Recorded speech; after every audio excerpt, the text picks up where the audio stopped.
मुख्यमंत्री योगी आदित्यनाथ ने गुरुवार को 43वीं रामायण मेले का शुभारंभ किया। इस दौरान उन्होंने गोस्वामी तुलसीदास पत्रिका का विमोचन किया। सीएम योगी ने अपने संबोधन में कहा, 500 साल बाद प्रभु राम मंदिर में विराजमान हुए हैं। आयोजन अयोध्या में था, लेकिन उसका उत्सव पूरे विश्व में मनाया गया। दुनिया की हर समस्या का समाधान अयोध्या में है।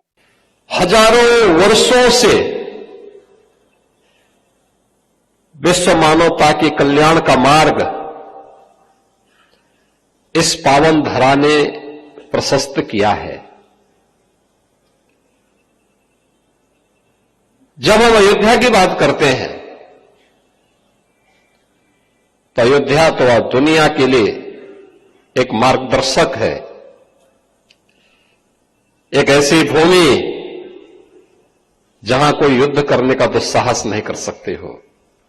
दुनिया के अंदर वर्तमान में चल रहा जो द्वंद्व है,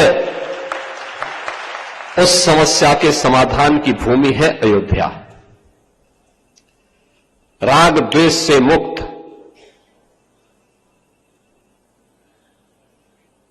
किसी भी प्रकार की अनावश्यक चेष्टा से मुक्त, न केवल व्यक्ति बल्कि समाज और पूरी व्यवस्था कैसे उच्च आदर्शों और मर्यादाओं के द्वारा संचालित हो सकती है, उसकी आदर्श पृष्ठभूमि किसी एक धरा ने रचा था, तो उस धरा का नाम है अयोध्या।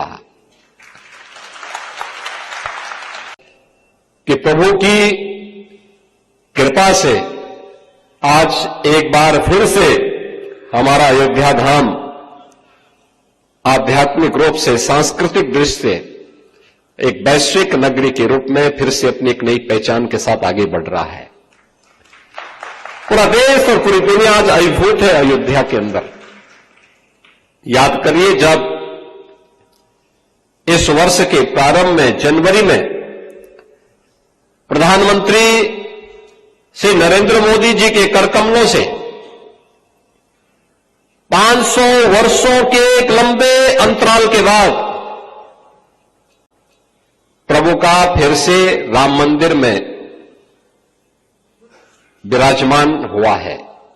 वे फिर से वहां पर प्राण प्रतिष्ठित हुए हैं। आयोजन अयोध्या में था, लेकिन उत्सव पूरे देश के अंदर थे, पूरी दुनिया के अंदर थे। हर सनातन धर्मावलंबी 22 जनवरी 2024 को, हर सनातन धर्मावलंबी गौरव की अनुभूति कर रहा था, प्रफुल्लित था, आनंद की अनुभूति कर रहा था, भाव विभोर था। इस बात के लिए भाव विभोर था कि हमारे पूर्वज जिस कार्य को अपने भौतिक चक्षु से नहीं अनुभव कर पाए, देख पाए, वह हम लोग आज देख रहे हैं। प्रत्यक्ष भी और परोक्ष रूप से भी दृश्य श्रव्य माध्यमों से उन्होंने उस दृश्य को अपनी आंखों के सामने देखा, सुना और उससे आनंद विभोर होकर के उस कार्यक्रम के साथ जुड़े थे। नहीं, जिसके मन में भगवान राम के प्रति, मां जानकी के प्रति श्रद्धा का भाव नहीं है, उनके प्रति समर्पण का भाव नहीं है, और कितना भी प्रिय क्यों न हो, उसको एक कट्टर दुश्मन की तरह त्याग देना चाहिए, छोड़ देना चाहिए।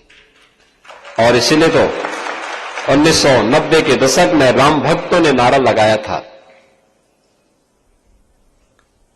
तब वेदांती जी भी बहुत जवान थे, अब तो बुजुर्ग हो चुके हैं, लगभग 100 साल के हो चुके हैं।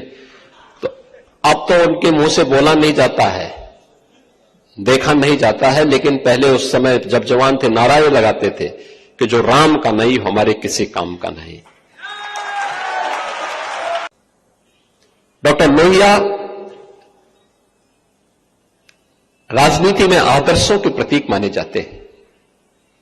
उन्होंने आज के समाजवादियों को भी कहा था, उन्होंने कहा था कि राजनीति में सच्चा समाजवादी वही जो संपत्ति और संतति के मोह से मुक्त रहे। आज के समाजवादी तो परिवारवादी हो गए हैं, अपराधी और गुंडों का संरक्षण पाए बगैर इनकी स्थिति वैसे ही हो जाती है जैसे कोई बिन पानी के मछली तड़पती है, वही स्थिति इन लोगों की हो जाती है। उसके बगैर रह ही नहीं सकते।